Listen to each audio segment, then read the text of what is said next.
There's so much information that's put out there to help people advance their exercise routines or to help them get more out of their exercise routine. But there's very little out there when it comes down to just beginning exercise information. Like, where do you start? What should you be focusing on? What's important nutritionally after you work out? Basically just the bare bones to get started. I feel like everyone wants to put just this crazy good content out there that's talking about advanced techniques, but nobody's just breaking down the basics.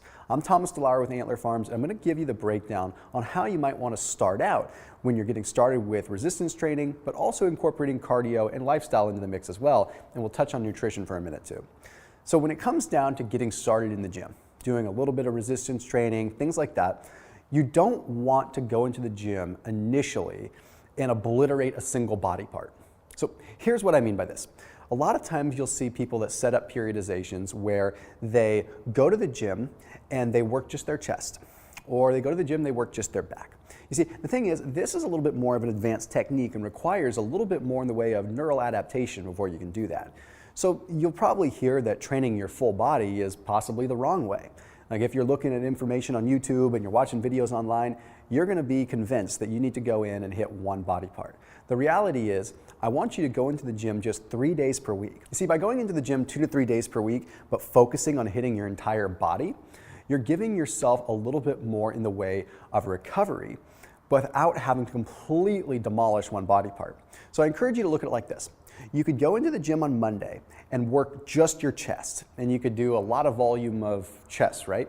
Then you could go to the gym on Tuesday and work just your back. Then you could go to the gym on maybe Thursday and work just your legs, and then Friday your shoulders, Saturday your arms.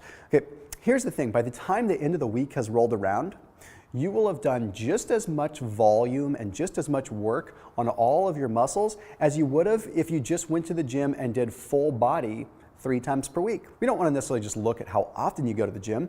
You have to look at what is the overall metabolic load that you're placing on the muscle. So I encourage you to look at this as well. When you go to the gym, a lot of times people want you to just count reps. Hey, you should do this number of reps for this number of sets. And we'll talk about that in just a second. But the reality is, you should be focusing on how long the muscle is under some tension.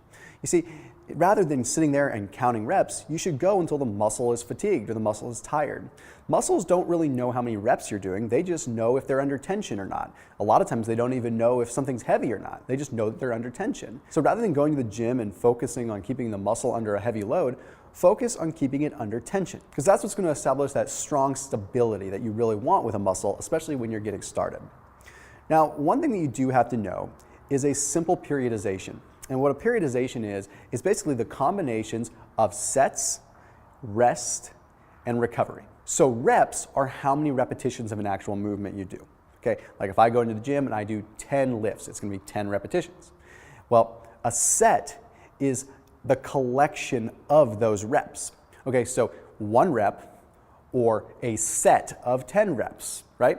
So we want to know how many sets we should be doing or how many reps we should be doing. So what I'm explaining here with the time under tension method is don't really focus on the reps, focus on going to fatigue, going to failure, but you should still focus on sets.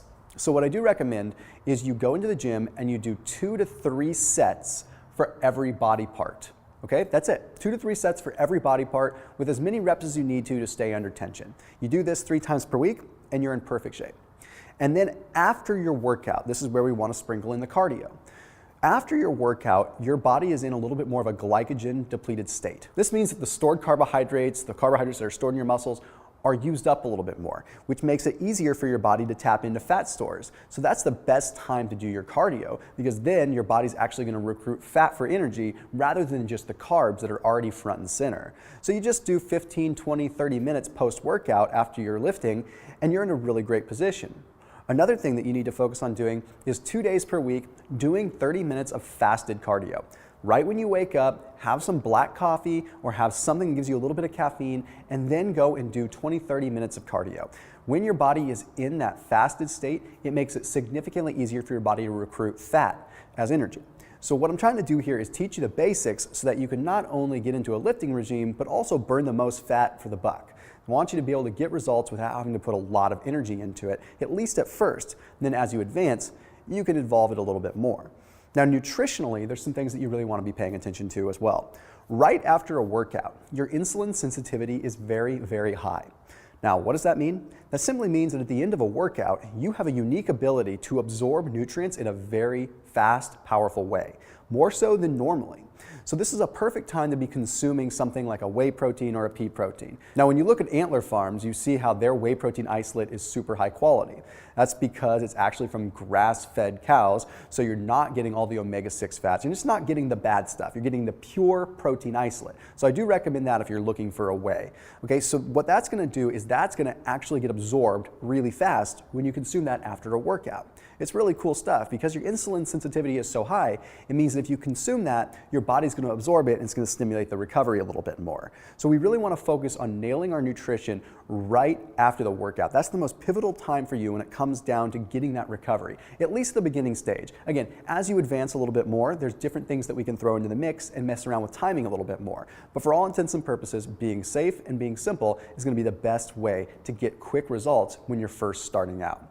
And lastly, you're going to want to make sure that you're taking care of your recovery. Make sure that you're doing what you can to get adequate sleep, but also make sure you're doing what you can to stay extremely hydrated. The muscle recovery process takes a lot of water, and it's very easy to get dehydrated and not even realize it, simply because your body's demanding more than it ordinarily does. So this should be more than enough to get you started and at least give you the motivation to get in the gym and start something. You don't have to slave away for hours. You can be in and out in 20, 30, 40 minutes with some cardio. And remember, full body, don't obliterate a single body part. I'm Thomas DeLauer, and I'll see you soon.